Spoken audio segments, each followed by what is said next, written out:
The woman I had built my life around, the one I truly believed I'd spend forever with, destroyed everything we had with just one offhand sentence. I'm going on a date for a moment. At first, I thought I must have misheard her. Maybe my mind was playing tricks on me. I let out a short laugh, expecting her to crack a smile and say she was joking, but her expression remained disturbingly neutral. No smirk, no hesitation, just blunt, unfiltered honesty. A date? I repeated, my throat suddenly tight. Yeah, with a coworker. Her tone was unsettlingly casual, like she was mentioning a quick grocery run. My entire world tilted. 7 years together, flashing through my mind in an instant. The vacations, the inside jokes, the whispered I love yous exchanged in the quiet hours of the night. And now none of it mattered. My jaw clenched, my chest tightening like a vice. Emma, no, not Emma.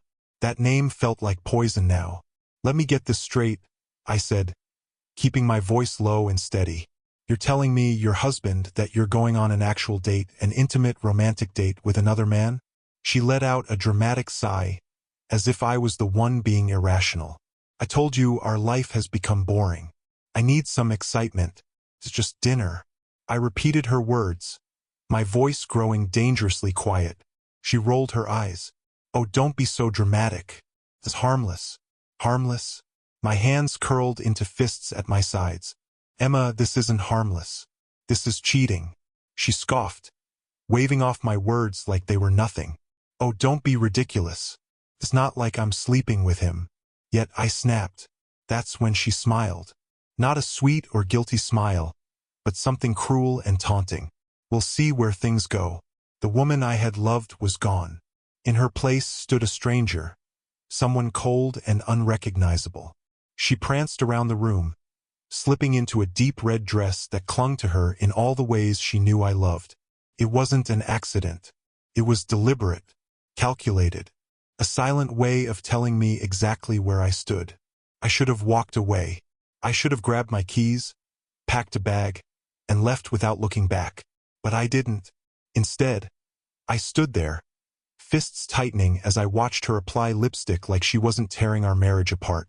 You don't get to do this, I said, venom lacing every word.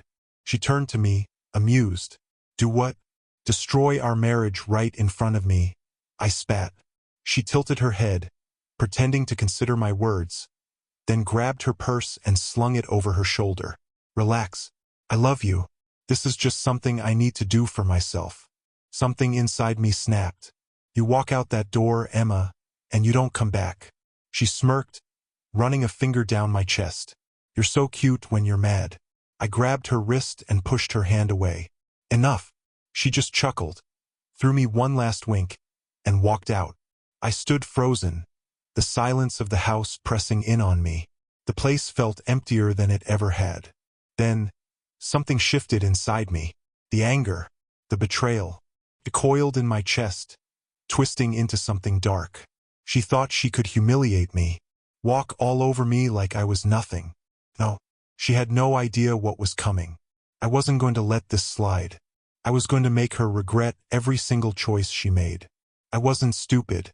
Emma thought she could manipulate me into accepting her infidelity, that I'd be the pathetic husband sitting at home while she indulged in her reckless fantasies. She was wrong. The second the door shut behind her, I got to work. First, I grabbed my phone and called my best friend, Jake. He answered immediately. Yo man, what's up? Emma's cheating, I said, no hesitation, no sugarcoating. Silence. Then a sharp inhale. What the hell did you just say? You heard me. Dude, are you serious? Dead serious. I heard Jake curse under his breath.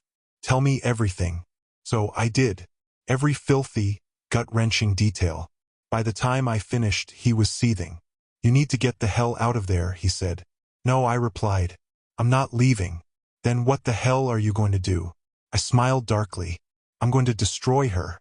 I needed proof. If I wanted to come out on top, I needed to document everything. I started small, checking our shared finances, tracking her spending, noting every suspicious transaction. Then, I did something I never thought I'd do. I went through her phone. She had been careless, overconfident, The messages were all there. Flirty texts, plans for a weekend getaway, a sickening amount of winking emojis, and then the final knife in my heart. Her messages to him. Ryan. Emma. Can't wait to finally be alone with you. My husband doesn't excite me anymore. You make me feel alive. My teeth clenched so hard my jaw ached. She was pathetic. But the worst part? She had no idea I was already 10 steps ahead. There was no way I was letting her waltz back in like nothing had happened. While she was out playing the role of a single woman, I was making sure she no longer had a home to return to. The first call I made was to a locksmith. How soon can you change the locks? Tomorrow morning, the guy replied. Perfect. Next, I ordered a new nameplate for the front door. One that displayed only my name. Emma's name? Gone. Wiped from existence. Like she had never even been here. If she wanted to treat me like I was disposable, I'd show her what it felt like to be completely erased. When she came home that night, she was glowing. The audacity. Hey, babe, she chirped, acting as if she hadn't just spent the evening on a date with another man.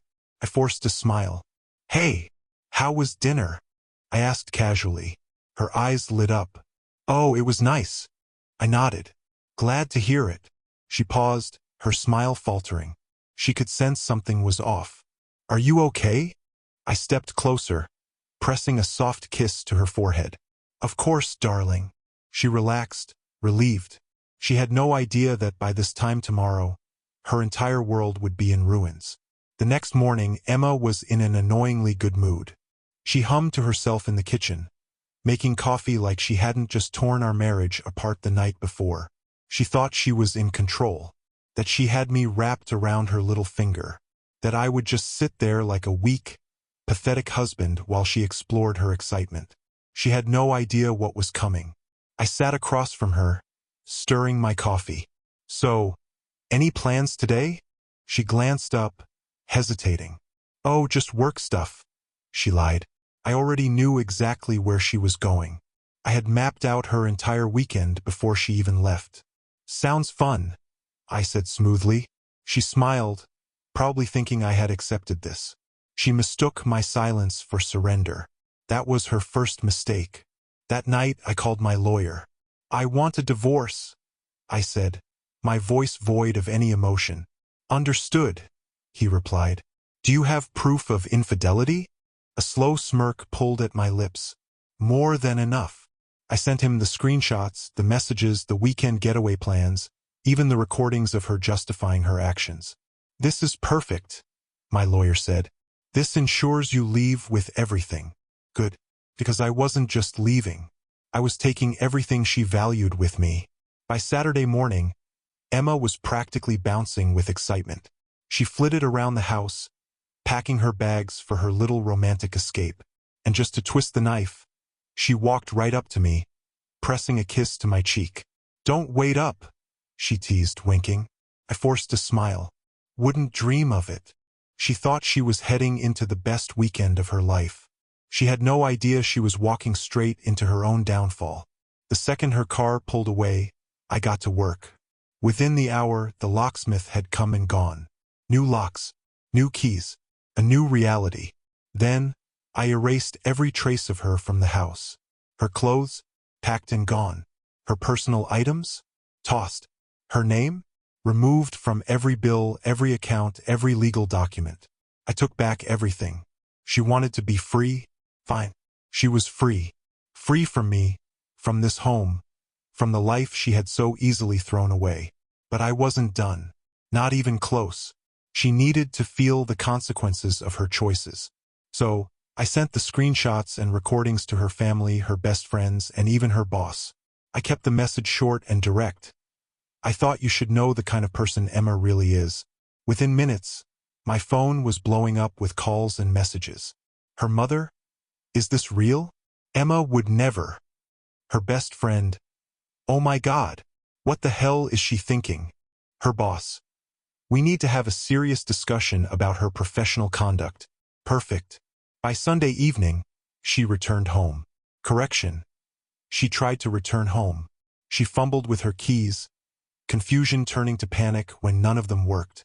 Then came the pounding on the door, the screaming of my name. I took my time. Let her suffer. Let her feel the weight of what she had done.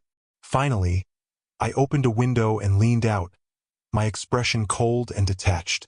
"Check the nameplate," I said. She turned, her eyes scanning the door. And then she saw it. Her name erased. Her face crumbled. "This isn't funny," she choked out. "It's not a joke," I replied flatly. "This is what you wanted. Your freedom." Her eyes filled with panic. "No, no, no. Please let me in. I can explain." I shrugged. "Not interested."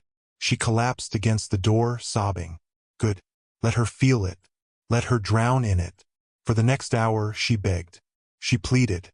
She swore she was sorry, that it was all a mistake, that she loved me. I didn't budge. "You don't get to cheat and then come home like nothing happened," I said, my voice as cold as steel. "But," I held up my phone. "Keep talking, Emma.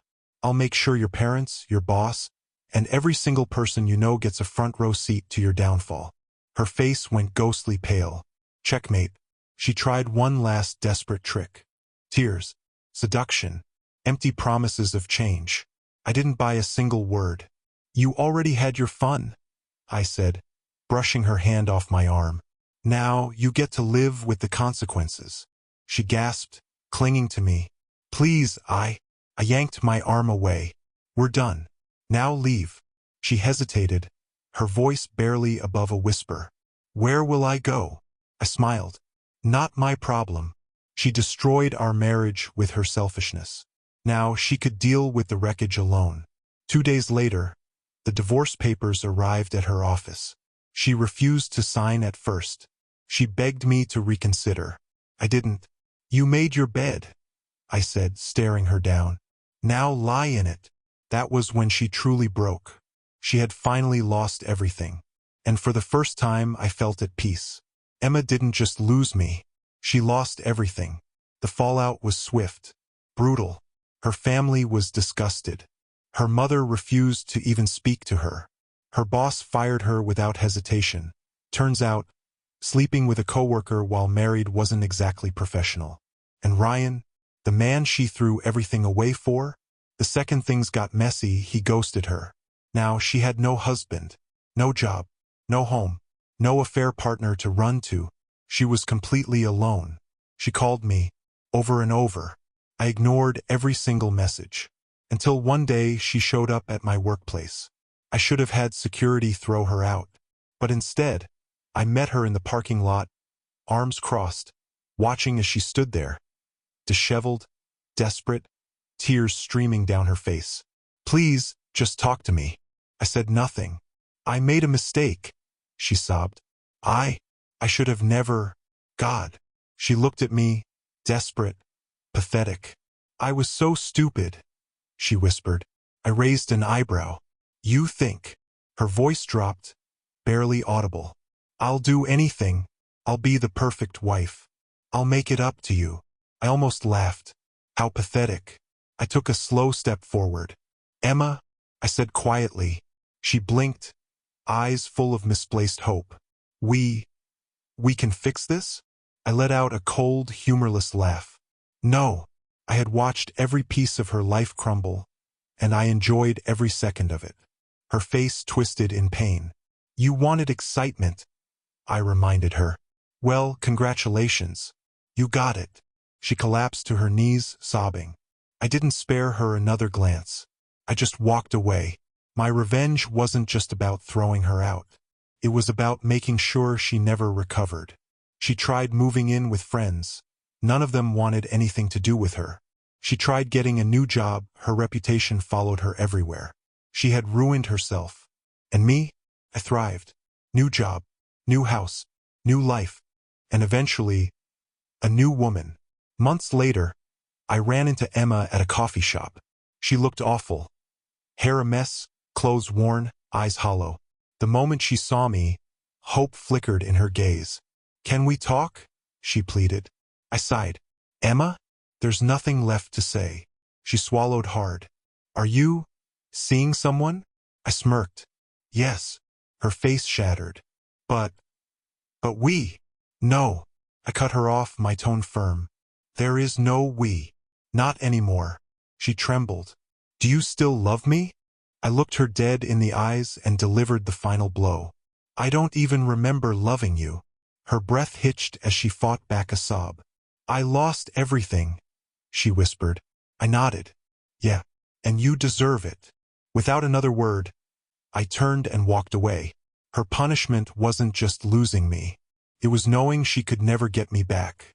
The divorce was finalized. She tried fighting it, but with all the evidence stacked against her, she had no chance. She lost everything in the settlement. Her financial stability? Gone. Her reputation? Destroyed. Her marriage? Over. She had made her choice, and I had made mine. I chose to walk away and never look back. Because real revenge isn't about anger or even payback. It's knowing that she would regret her choices every single day for the rest of her life. For the first time in years, I felt free. No more lies. No more betrayal. Just me, my future, and endless possibilities. And Emma? She would spend the rest of her life wishing she had never thrown me away. But I was already too far gone. She had lost me forever. Months passed. Emma became a ghost in our old social circles. Word spread about what she had done. She tried dating again. No man wanted to be her second choice. She tried reaching out to old friends. They wanted nothing to do with her. She had dug her own grave. And now, she had no choice but to live in it. One night, I received a letter in the mail. It was from Emma. I debated tossing it in the trash, but curiosity got the better of me. I opened it. I ruined everything. I don't deserve forgiveness. But I need you to know, I was wrong. And I will never stop regretting what I did. I smirked. Good. She should regret it. But forgiveness? That was something she would never get from me. 1 year later, I had moved on completely. New home. New career. New love. I had one. And Emma? She was still drowning in the mess she made. To make sure she truly understood what she had lost, I sent her a wedding invitation. Not because I wanted her there, because I wanted her to see how replaceable she was. She never responded. But through mutual friends, I heard she cried for days. Perfect. I ran into Emma one final time. She was a shadow of the woman I once knew. Eyes sunken, weight lost from stress. Nothing but emptiness left behind. Are you happy? She asked softly. Very, I said. She swallowed hard. I wish. I cut her off. Too late. And just like that, I walked away. For good. Because real revenge? It wasn't just taking back my life. It was knowing that she would regret losing me for the rest of hers. Thank you for watching. Don't forget to subscribe and like.